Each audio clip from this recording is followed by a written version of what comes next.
नमन करो। जो दिल से मांगोगे वो दिल से दे देगा, जो दिल से मांगोगे वो दिल से दे देगा। आंसू पोछ, आंसू पोछो, आंसू पोछो। मेरा भोला भंडारी है, खाली झोली भर देगा। मेरा भोला भंडारी है, खाली झोली भर देगा। जो दिल से मांगोगे वो दिल से दे देगा, जो दिल से मांगोगे वो दिल से दे देगा। मेरा भोला भंडारी है, खाली झोली भर देगा।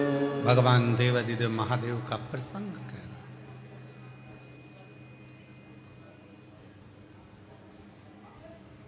वो आता है दुख मिटाने से पहले,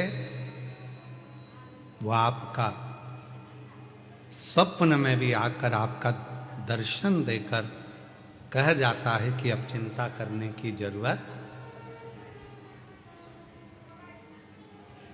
साथ है। संग खड़ा है, दुख मिटाने के लिए तुम्हारे पास में आकर खड़ा है। क्यों चिंता करना?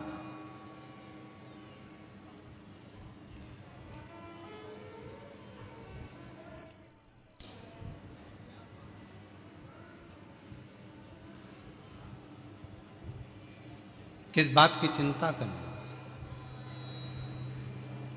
अब सौंप दिया इस जीवन का सब भार तुम्हारे हाथों में है, हार तुम्हारे हाथों में और जीत तुम्हारे हाथों में। सब कुछ उस पर छोड़ दिया तो फिर अब चिंता करने की जरूरत क्या है? अब चिंता करने की जरूरत ही क्या? सब उसी पर सौंप दिया।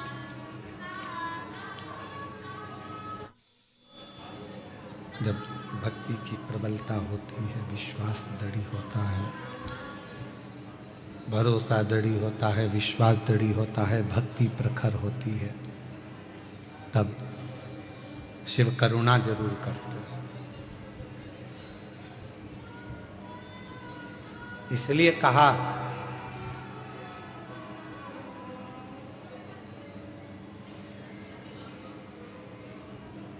गेट पर,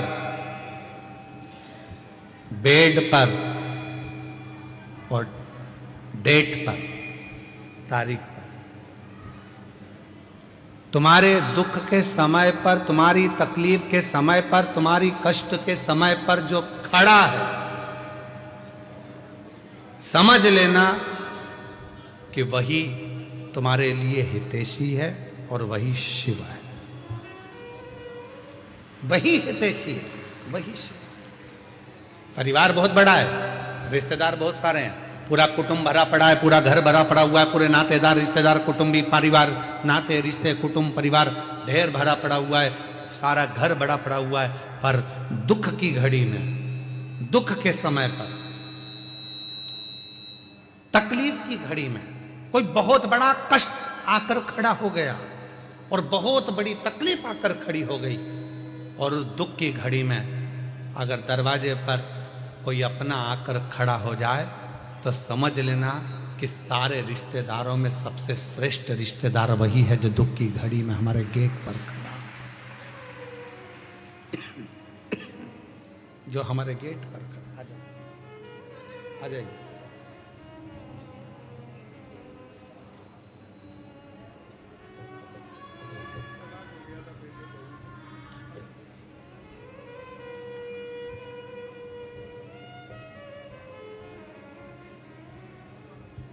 वापिस जुड़ गए बेटा, दोनों आकर।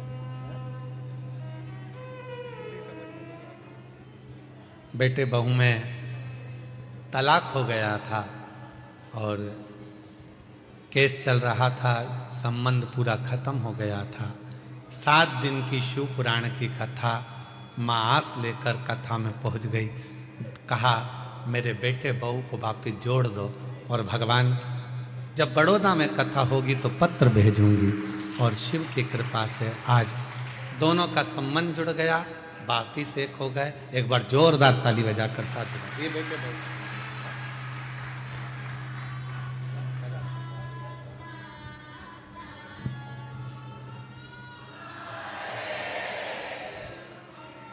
एक विश्वास, एक दृढ़ता। जब शिव से कहें, बोले, तो शिव उसको स्वीकार करता।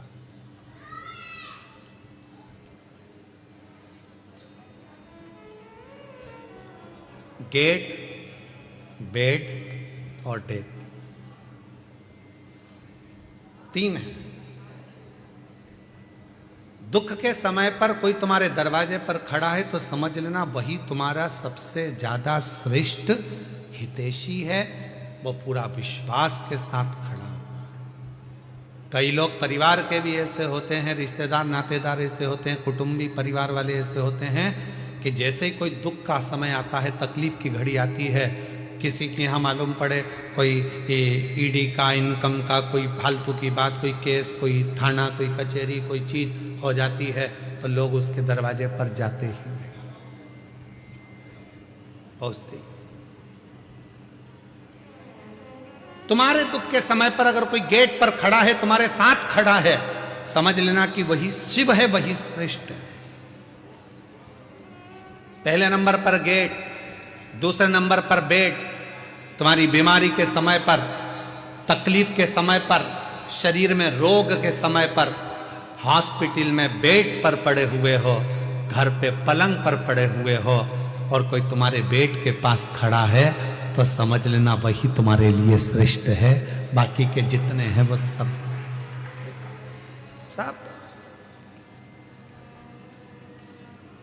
श्रेष्ठ वही है। कौन कौन है परिवार में? तो कहा मेरे 4 मामा जी हैं, 3 मौसी जी हैं, मेरा 4 बेटे हैं, 4 बहुएं हैं, मेरी लड़की दामाद 3 है, 3 मेरी बेटी हैं, 3 दामाद हैं, दामाद के बच्चे हैं, मेरा देवर है, देवरानी है, जेठ है, जेठानी है, और मालूम पड़ा शरीर में कष्ट आ गया, रोग आ गया, हॉस्पिटल में पड़े हो, और हॉस्पिटल में पड़े हो, और मालूम पड़ा एक दिन भी अगर परिवार वाले तुम्हारे बेड के पास आकर खड़े नहीं हुए, तुम्हारे दरवाजे पर आकर खड़े नहीं हुए, तो वो रिश्तेदार किस काम के? और कोई दूसरा हॉस्पिटल में बीमार व्यक्ति अपने मरीज को देख रहा था और साथ में तुम्हारी भी देखभाल कर रहा है, तो उससे बड़ा दुनिया में कोई नहीं हो सकता। वो बेड के पास खड़े होकर तुमको नहीं। परिवार इतना बड़ा, घर इतना बड़ा, कुटुंब इतना बड़ा, रिश्ते इतने सारे, पर गेट पर, बेड पर और डेट मतलब तारीख, कहीं कचहरी में तारीख चलती है, कहीं कोर्ट में तारीख चलती है, कहीं दुख की तारीख होती है, कहीं तकलीफ की तारीख होती है। परिवार वालों से कहा हमारे ऊपर ये ऐसे ऐसे तकलीफ है, अपन उस तारीख को वहां चलेंगे, तुम हमारे साथ चलना, अपन उस तारीख को वहां चलेंगे, तुम हमारे साथ चलना। कोई उस डेट में खड़ा नहीं होता, तो रिश्ते नाते कुटुंब कबीले किस काम के? परिवार किस काम के? गेट, बेड और डेट, ये 3 ऐसे हैं। दुख के समय पर, तकलीफ के समय पर कोई यदि आपके साथ दरवाजे पर खड़ा है, बीमारी के समय पर कोई आपके पलंग के पास खड़ा है, और कोई तारीख पर आपके साथ खड़ा है, तो समझ लेना कि आपका अपना है, आपका कष्ट है, आपका वो कोई दूसरा नहीं है, वो श्रेष्ठ है, वो श्रेष्ठ है।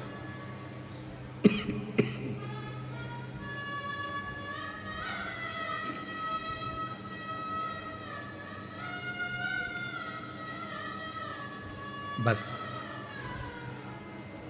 देवराज नाम का ब्राह्मण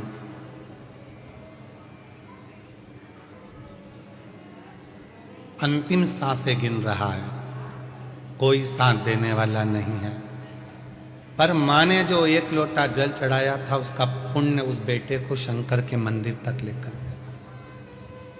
वो पुण्य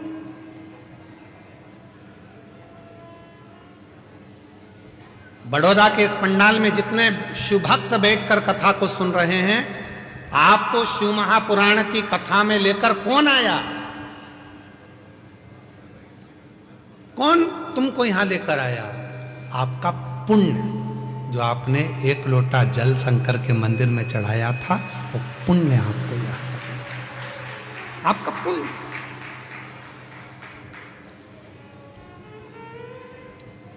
कई लोग पत्रिका दिखाने जाते हैं, कहते हैं महाराज जी बताओ इसमें राजयोग कितना है, राजयोग कितना है, बताओ हमारा भाग्य कैसा होगा, हमारा भविष्य कैसा होगा।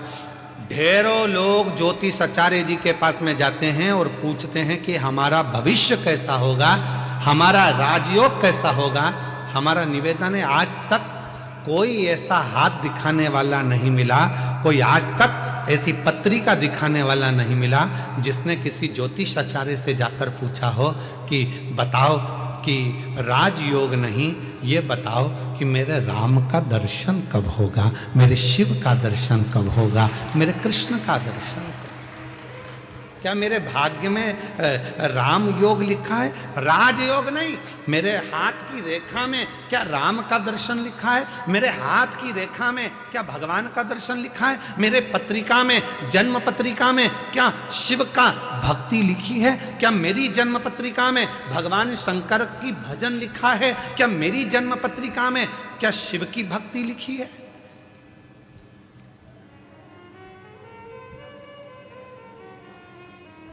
ये यजमान जी जो बने हैं, चंद्रपाल जी, कहाँ बैठे हैं? खड़े हो जरा।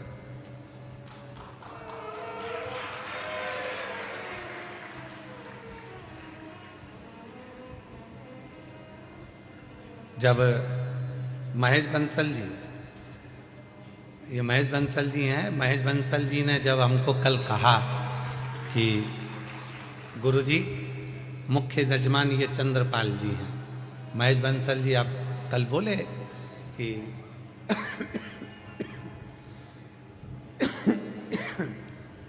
कि मुख्य यजमान चंद्रपाल जी हैं। चंद्रपाल जी जब हमारे को मिले, इनकी पत्नी और इनके चेहरे पे ऐसी खुशी, ऐसी खुशी,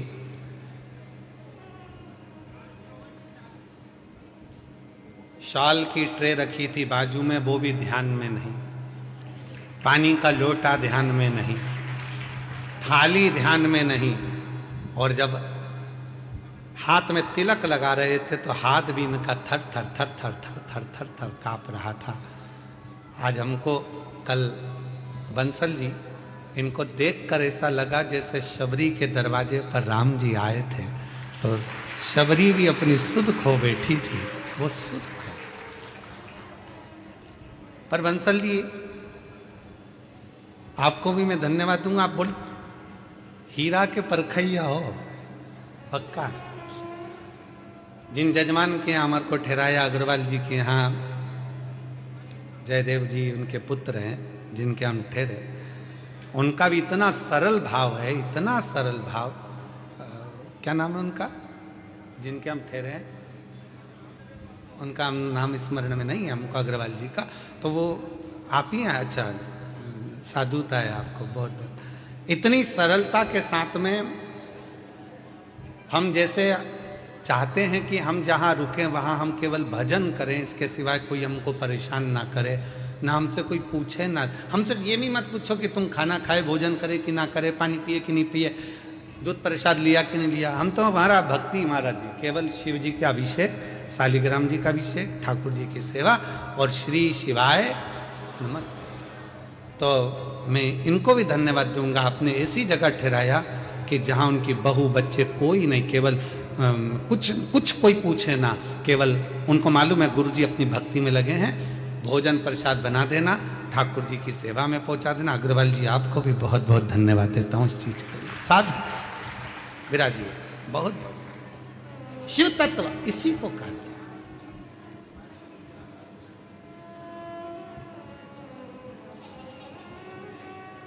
इसी को अविरल भक्ति कहते हैं। हाथ दिखाने वाले बहुत मिलेंगे और कहेंगे राजयोग बताओ, पर ऐसा कोई आज तक ज्योतिषाचार्य के पास में जाकर, कोई विद्वान पंडित जी के पास जाकर नहीं पूछा कि मेरे हाथ में राजयोग मत बताओ, मेरे हाथ में बता दो राम योग, शिव योग मेरे हाथ में बता दो, कृष्ण योग कब है, मुझे कब मेरे बड़ौदा में मेरे शंकर की कथा सुनने को मिलेगी, कब मेरा शंकर आएगा, कब मेरा भाग्य खुल जाएगा, कब मेरी किस्मत। और शबरी तुम्हारे पास में कौन कैसा विद्वान ज्योतिष आचार्य मिला मुझे हमें नहीं मालूम, पर माँ शबरी अम्बा के पास में, शबरी माता के पास में मातंग ऋषि थे। मातंग ऋषि से शबरी अम्बा ने पूछा मेरे भाग्य में बता दो राम का दर्शन कब होगा, राम का दर्शन।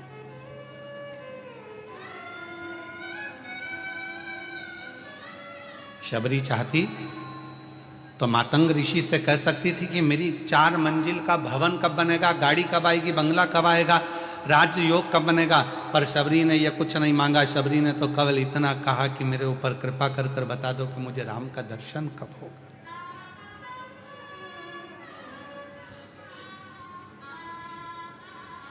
कब?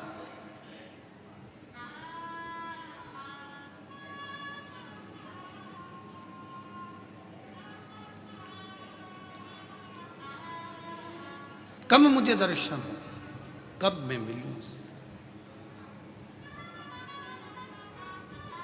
आप लोगों ने एक प्रसंग सुना होगा कि पंडित जी कहते हैं कि शंकर जी पे गंगा जल चढ़ा।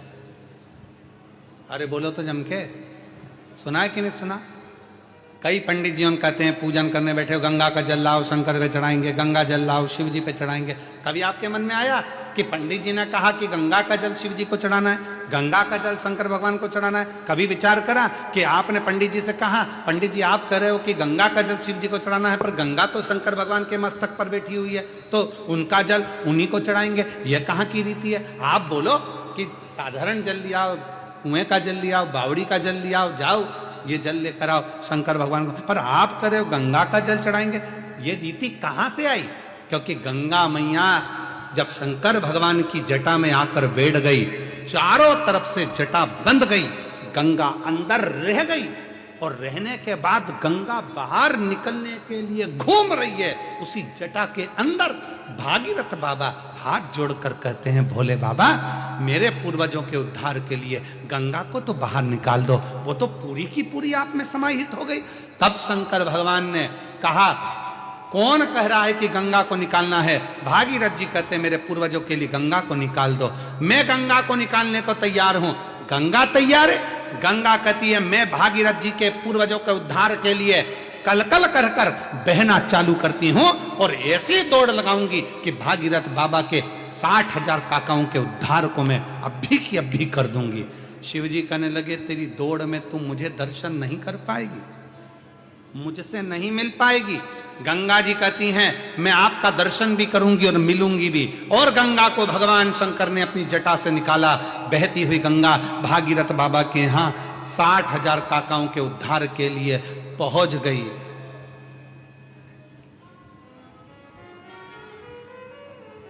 गंगा सागर में पहुंच गए।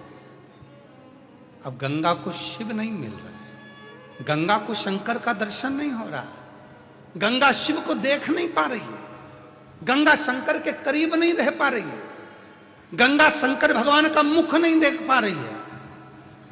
नैनों से नीर बह रहा था। भगवान नारायण का दर्शन गंगा जी को हुआ। नारायण ने पूछा क्यों गंगा कैसी हो? गंगा जी कहती हूं तो अच्छी, पर जिन शिव की जटा से निकली हूं उनके पास जाने के लिए वापिस तरस रही हूं, मिल नहीं पा रही। कोई ऐसा साधन बता दो कि मुझे शंकर का दर्शन हो जाए। गंगा मैंने तो सुना है शंकर भगवान जिसको अपना बना लेते हैं उसको दूर नहीं करते हैं, तो शिवजी ने तुझे दूर कैसे कर दिया? गंगा जी कहती हैं शंकर भगवान ने दूर नहीं करा, मैं मेरी अहंकार से शिव से दूर हो गई। शिवजी ने कहा था मत जा गंगा, मैं तुझे अपनी जटा में हमेशा रखने को तैयार हूं, तू इस जटा में विराजमान रहे। पर गंगा मैंने शंकर भगवान से कहा तुम मुझे छोड़ो, मैं भागीरथ बाबा के 60,000 काकाओं का उद्धार करूंगी और तुम्हारा दर्शन करने आ जाऊंगी।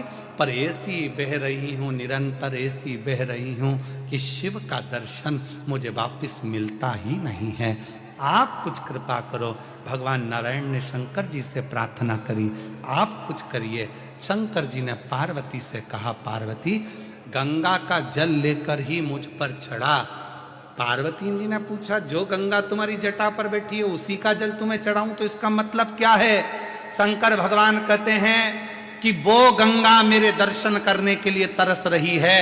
अगर तू गंगा का जल मुझ पर चढ़ाएगी, वो गंगा मेरा दीदार कर पाएगी, तो मैं तुझे वर प्रदान कर दूंगा। वर दे। उस दिन से ब्राह्मणों ने, ज्योतिषों ने, विद्वानों ने नियम बनाया। लोग कहते हैं शंकर जी को गंगा जल से स्नान कराओ, गंगा जल चढ़ाओ। क्यों? तो कहा गंगा जल से शिव जी क्यों प्रसन्न होते हैं? उसका प्रसन्न होने का कारण यह है कि शंकर जी प्रसन्न होते कि नहीं होते, पर गंगा शिव पर चढ़ती है, दर्शन करती है, तो गंगा वर देती है कि तूने मुझे शंकर से मिला दिया, जा मैं तेरे ऊपर कृपा करती हूं, तेरी भंडार भरती हूं, तुझ पर दया करती हूं,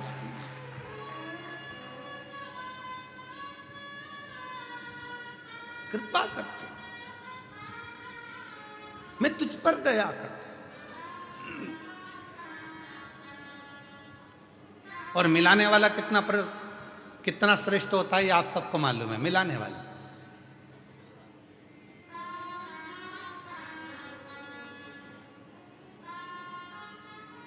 आप में से कई माताएं मेरी इतनी खुश हो रही होंगी, इतने साल के बाद गुरुजी गुजरात में बड़ौदा में आए।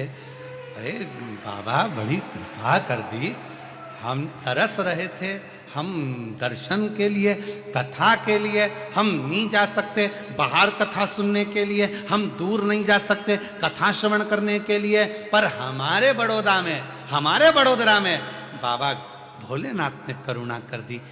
अग्रवाल जी को साधुवाद, अग्रवाल के पूरे ग्रुप को साधुवाद, अग्रवाल आकोटा गार्डन जो ग्रुप है उसको साधुवाद कि जिन्होंने इस पवित्र कथा को करवा लिया। तो ये भीतर की आनंदता, ये भीतर का सुख साधुता देता।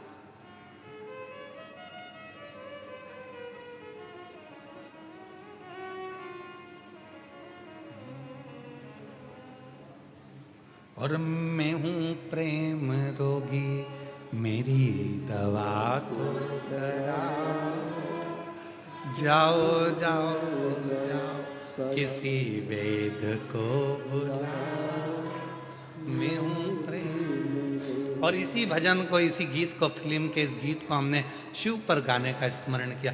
मैं हूं शिव रोगी, मेरी दवा। रुको रुको रुको रुको, पहले पत्र पढ़ते हैं, फिर इस प्रसंग पे बात करते हैं। उसमें भी यही बात लिखी है, हमारी अम्मा को रोग लग गया।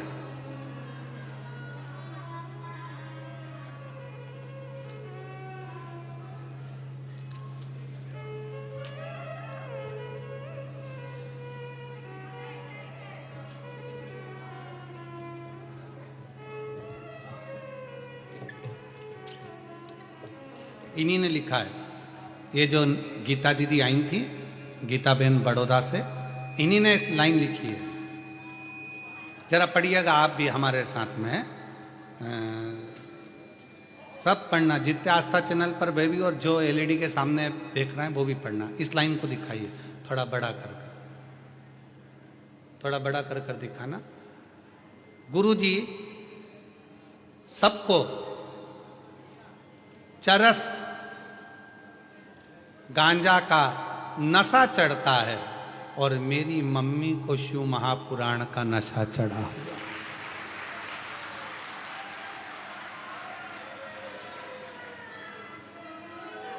फिर से पढ़ लो, फिर से पढ़ो जरा, इसको क्लोज कर कर जरा दिखाइए। गुरुजी सबको चरस गांजा का नशा चढ़ता है, और मेरी मम्मी को शिव महापुराण कथा का नशा चढ़ गया।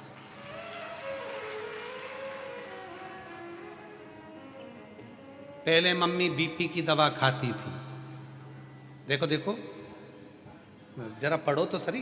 पहले मम्मी बीपी शुगर की दवाई के बिना चल नहीं सकती थी, आज मेरी मम्मी बीपी और शुगर सबकी दवाई बंद हो गई, शिव महापुराण की दवाई चालू। और मैं हूँ शिव रोगी, मेरी दवा दो कराओ, जाओ जाओ जाओ डमरू वाले को बुलाओ, मैं हूँ शिव रोगी, मेरी दवा तो करा, जाओ जाओ जाओ सीहोर वाले को बुलाओ, मैं हूँ शिव रोगी। ये रोग की दवा। और एक प्रसंग और है, अच्छा है, देखिए।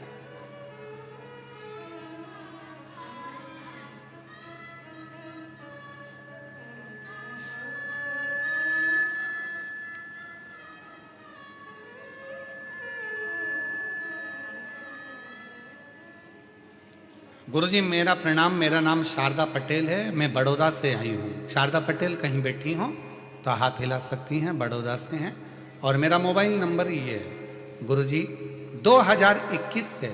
कहीं बैठी हो शारदा जी पटेल तो हाथ हिला सकती हैं, आप ही हैं, आ जाइए, आ जाओ एक बेलपत्र।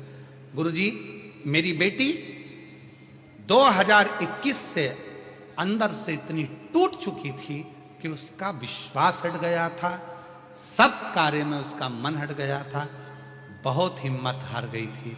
तब मैंने अपनी बेटी से कहा, एक लोटा जल चढ़ा। वो सीहोर वाला बाबा कहता है एक लोटा जल सारी समस्या का हल है, कुछ ना कुछ तो होगा। मेरी बेटी कहती है क्या शंकर पर जल चढ़ाने से मेरे दुख समाप्त हो जाएंगे? क्यों नहीं। जब बाबा पत्र पढ़ता है तो बाबा के सामने जो पत्र आते हैं उसमें भी तो दुख कटता है। तू भी आस लगाकर जल तो चढ़ा गुरुदेव। मेरी बेटी ने कहा जब तू इतनी बड़ी बात कहती है माँ तो पहले सीहोर जाऊंगी, रुद्राक्ष लाऊंगी। सीहोर गई, रुद्राक्ष लाई।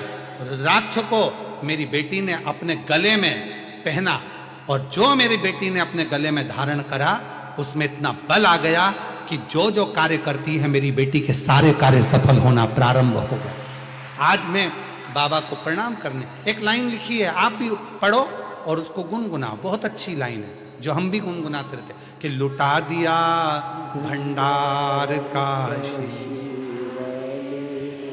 और कर दिया माला काशी। क्या नहीं देता शिव, शंकर क्या नहीं प्रदान कर सकता? सर्वस्वता दे देता है, सर्वस्व।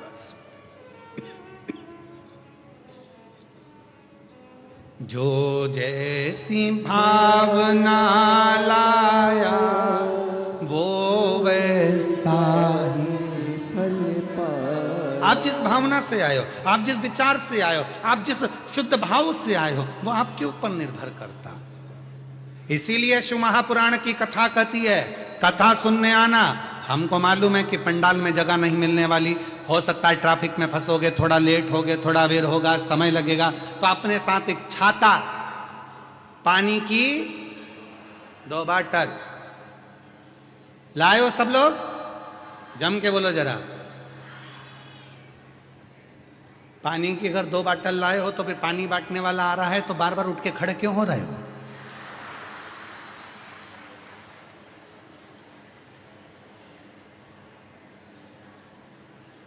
तुम टेंट के अंदर बैठे हो पंडाल में, पानी बांटने वाले से हाथ जोड़कर कहो धूप में बैठे हैं बहुत लोग, हजारों लोग धूप में बैठे हैं, एक काम करो ये पानी की बाटल हमें नहीं, वो धूप में जो बैठे हैं छाता भी नहीं लगा पाए हैं उनको ले जाकर बांटो, उनको दो। और जितने श्रोता शिव महापुराण की कथा को सुनने के लिए आ रहे हैं उनसे निवेदन है, बिछाने का साथ लाओ, ओढ़ने का साथ लाओ, पानी की 2 बाटल लाओ और एक अपना टेंट अपने साथ, एक छाता अपने साथ लेकर चलो, छाता अपने साथ लेकर चलो। सुनो दिल से। और जितने बड़ौदा के श्रोता हैं जो सुनने वाले हैं उनसे निवेदन है, जब कथा में आओ तो अपनी अड़ोसन पड़ोसन और पीछे वाली धड़ोसन के लिए थोड़ा थोड़ा थेपला,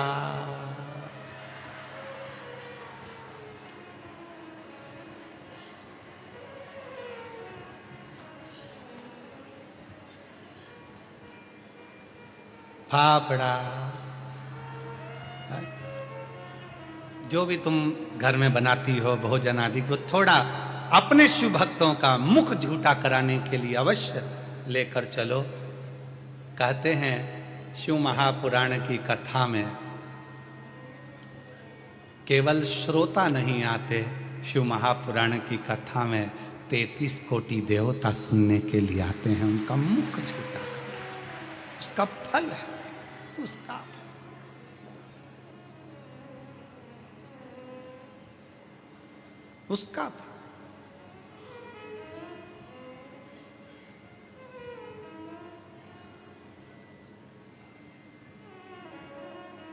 शिव कथा कह रही है भगवान शंकर का चरित्र का। पूछो भगवान, ये मेरे हाथ में राजयोग भले ना हो पर शिव योग होना चाहिए। मुझे शंकर का दर्शन चाहिए, मुझे राम का दर्शन चाहिए, मुझे कृष्ण का दर्शन चाहिए। बताओ मेरे भाग्य में है कि मेरी किस्मत में है?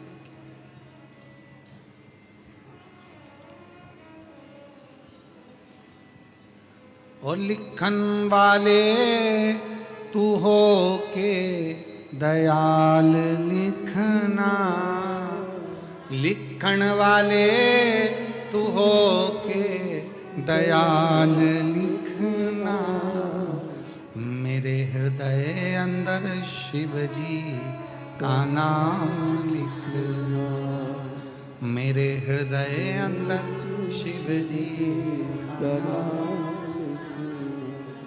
माँ जब अपने बच्चे के हाथ में कलम पकड़ाती है, पेंसिल पकड़ाती है, पेन पकड़ाती है, कॉपी देती है, लिखो लिखो,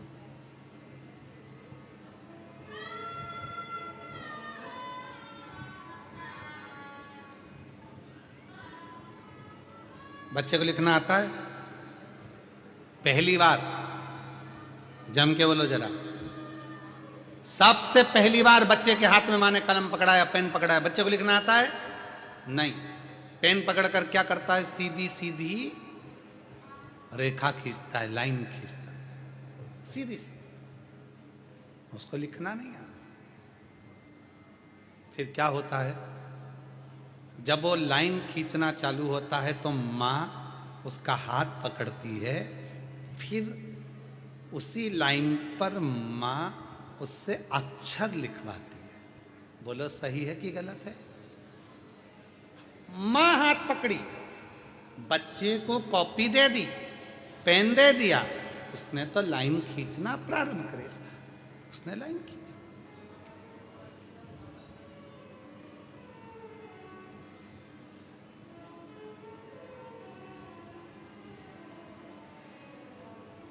माँ ने हाथ पकड़ा और उसको खिंचाना प्रारंभ करा। यही शिव पुराण कहती है। शंकर के मंदिर में जाकर शिव जी को जल चढ़ाकर जब कोई चंदन की 3 लाइन भगवान शंकर के शिवलिंग पर खींचता है, शंकर उसका हाथ पकड़कर उसका भाग्य लिखना प्रारंभ कर देते हैं। शिव भाग्य।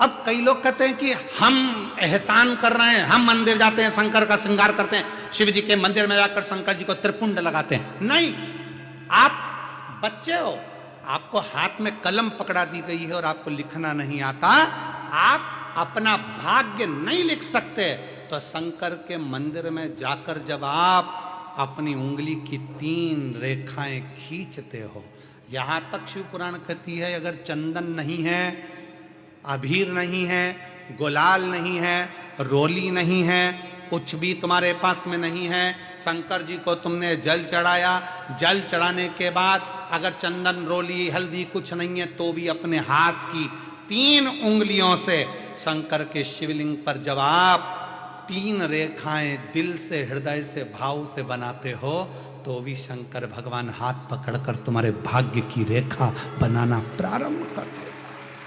भाग्य की रेखा, भाग्य की रेखा बनाना प्रारंभ कर देता शिव। रोती नहीं बेटा। ले बेटा, आंसू पोछो, ले आंसू पोछो बेटा, आंसू पोछो। हिम्मत टूट चुकी थी इसकी, हर जगह से हार गई थी, इतनी इतनी दुखी हो गई थी कि शरीर भी रखूं कि ना रखूं, पर रोती नहीं बेटा। है बेटा, आंसू पोछो, आंसू पोछो, आंसू पोछो बेटा, बाबा है सब। इतनी टूट चुकी थी कि बाबा ने फिर गई सी और रुद्राक्ष मांग कर लाई, कंकर शंकर पूजी आई, गले में धारण कर लिया। बस अब बाबा के भरोसे रहती है, इतनी हिम्मत आ गई कि दुनिया से लड़ सकती है और आगे बढ़ सकती है। खुश शिव शिव।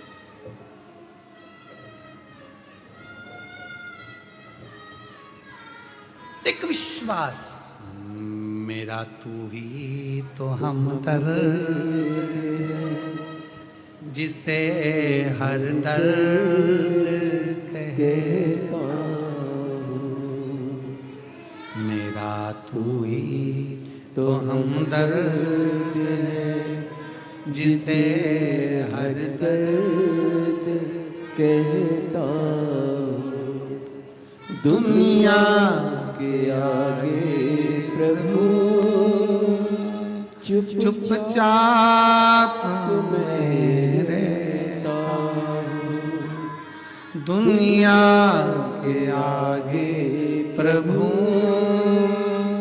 चुपचाप मैं रहता हूँ। मेरा तू ही तो हमदर्द है, जिसे हर दर्द कहता हूँ।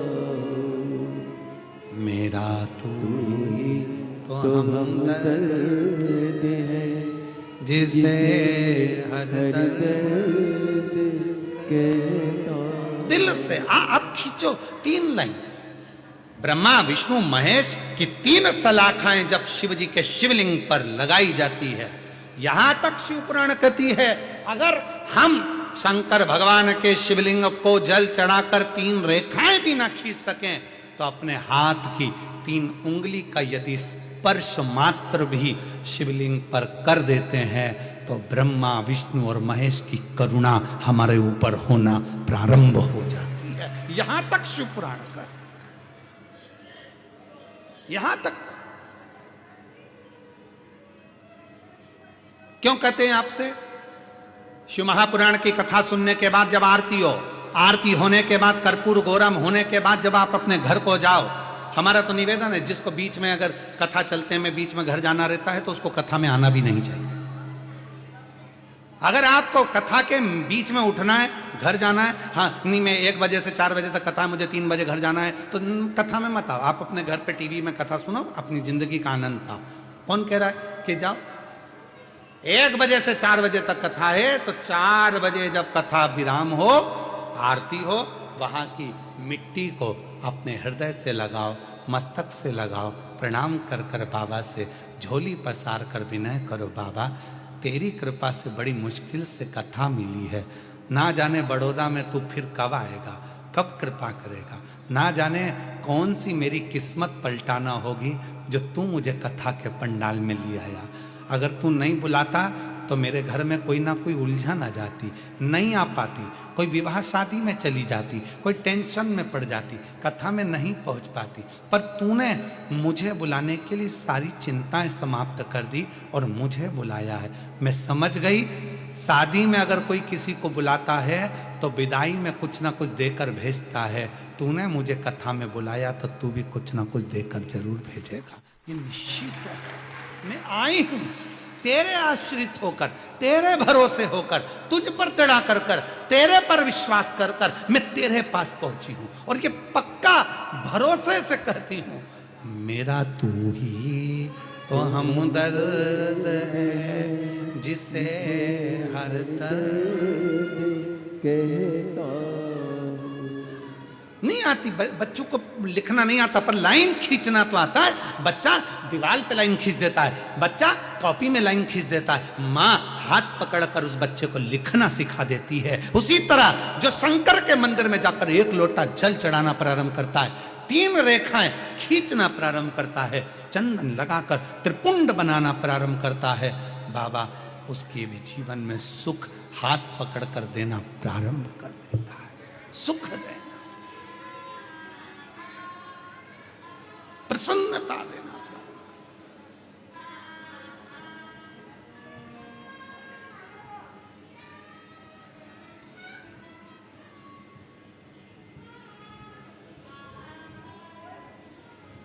कहो उससे,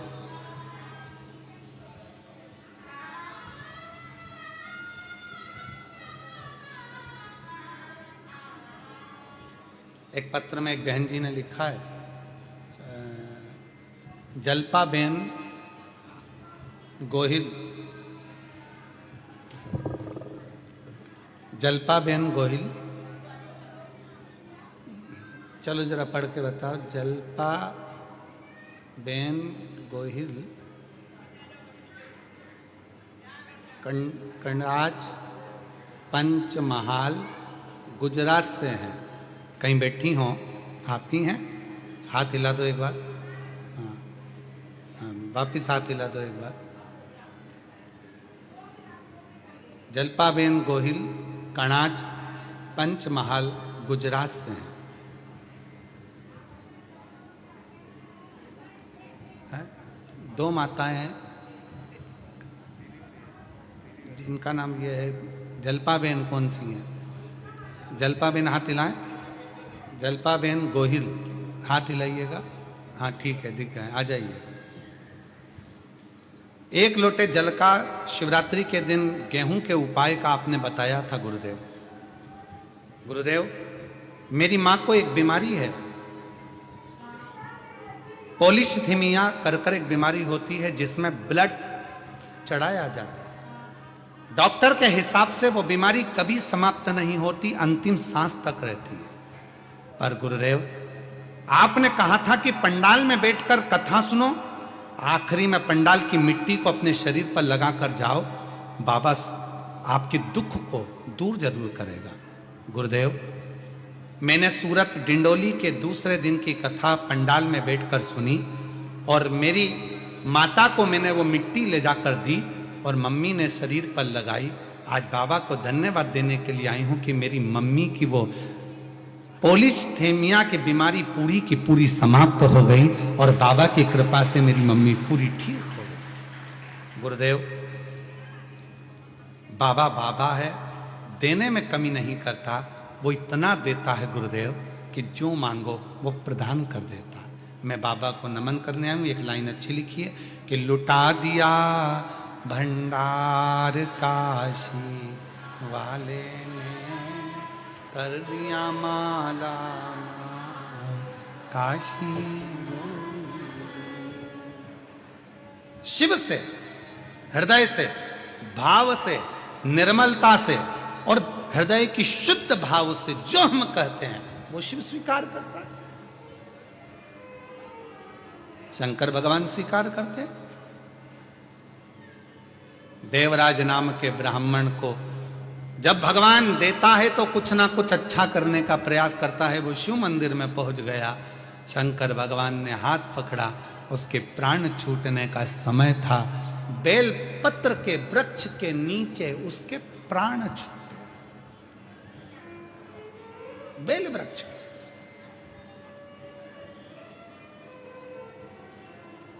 शिव महापुराण की कथा कहती है,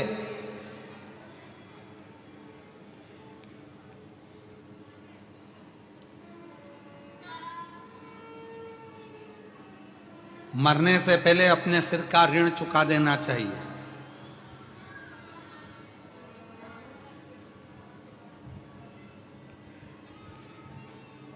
मरने से पहले अपना एक ऋण सिर पे लेकर मत जाओ, सारे ऋण चुका दो। निवेदन है, तुम्हारे मरने पर तुम्हारे अंतिम संस्कार में जितनी लकड़ी लगे कम से कम उतने पेड़ पृथ्वी पर लगाकर तो जाओ,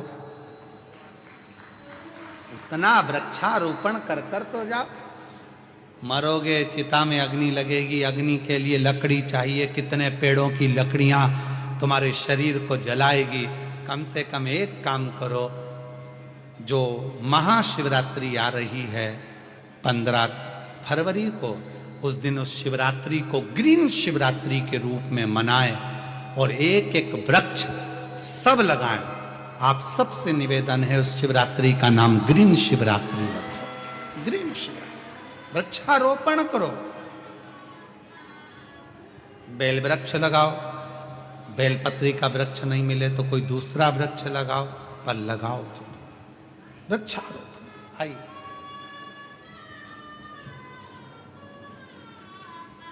शंभु।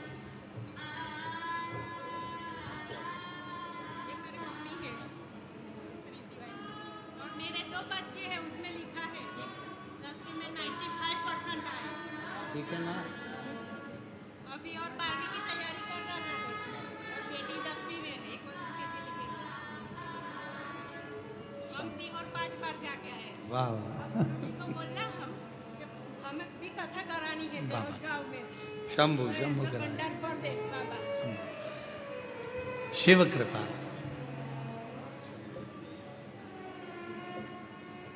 यही माता जी को तकलीफ थी, जिसमें शरीर को ब्लड लगता रहता था। शिव की कृपा से अब पूर्ण तरह से स्वस्थ है। शिव की करुणा है। एक बार जोरदार ताली बजाकर साधु शिव तत्व शंकर। बेलपत्र के वृक्ष के नीचे देवराज के प्राण छूटे, शिव धाम चले गए। अगला वर्णन आया है एक बिंदुक नाम का ब्राह्मण, जिसकी पत्नी का नाम था चंचुला देवी। बिंदुक भी प्रेत योनि में पड़ गया था। गलत कृत्य करने के कारण जब प्रेत की योनि में पड़ा तो धर्म पत्नी चंचुला ने काशी की यात्रा करी। शिव जी की पवित्र कथा उसके कानों में पड़ी। उसके प्राण छूटे तो पार्वती जी की सहेली बन गई।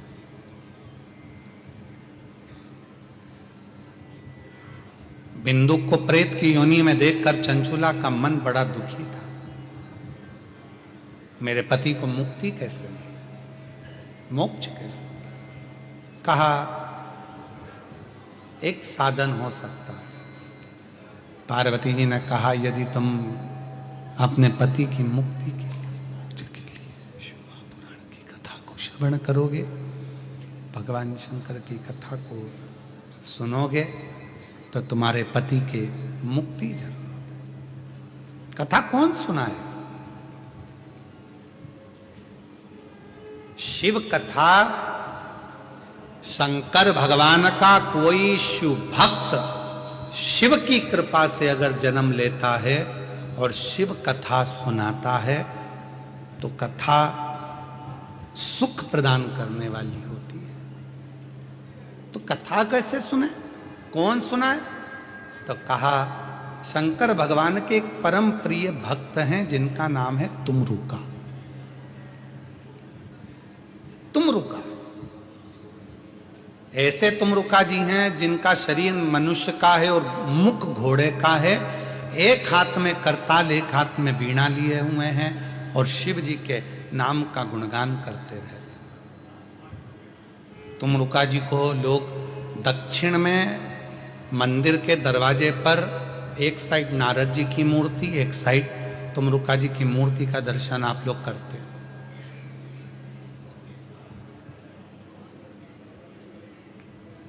महाराज जी पूरे दुनिया के लोगों को मालूम पड़े कि तुमरुका जी कैसे हैं, उन्होंने कैसे भजन किया, कैसे तप किया, साधना करी, शिव की भक्ति करी। उन तुमरुका जी की पूरी लीलाओं का कॉरिडोर हम कुबरेश्वर धाम पर बाबा की कृपा से बनवा रहे हैं, जिसमें बच्चे बच्चे को तुमरुका जी का महत्व मालूम पड़ेगा। एक एक महिला, एक एक पुरुष, जीजी जीजा जब दर्शन करने के लिए आएंगे तो उनको मालूम पड़ेगा कि तुमरुका जी ने कैसे कथा सुनाई, कैसे तुमरुका जी ने देवऋषि नारद के भांजे पर्वत मुनि को तप करवाया, कैसे साधना करा। उस सारी लीलाओं का दर्शन पूरी दुनिया में केवल एक ही जगह सीहोर कुबरेश्वर धाम पर तुमरुका कॉरिडोर में।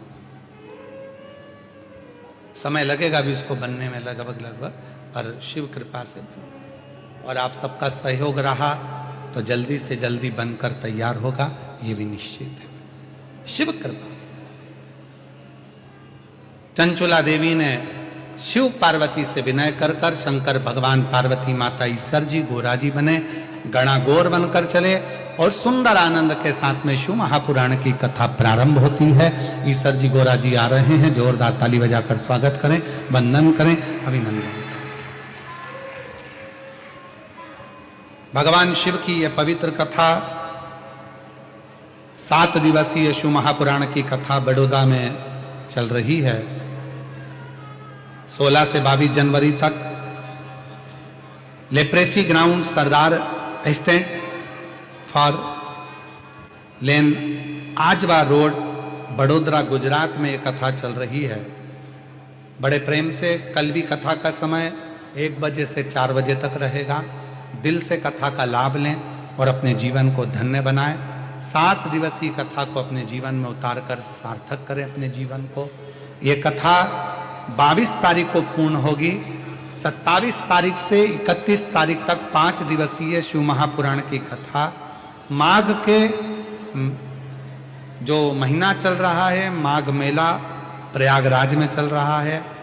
आप और हम 1-1 महीने तक तो कल्पवास प्रयाग में जाकर नहीं कर सकते, पर 5 दिन माघ मेले में 5 दिन त्रिवेणी के संगम पर रुककर 5 दिन की शिव पुराण सुने 27 से 31 जनवरी तक, और 5 दिन का कल्पवास कर कर पूरे महीने के कल्पवास का फल प्राप्त करें, अपने जीवन को धन्य बनाए। हर हर साउंड वाले भैया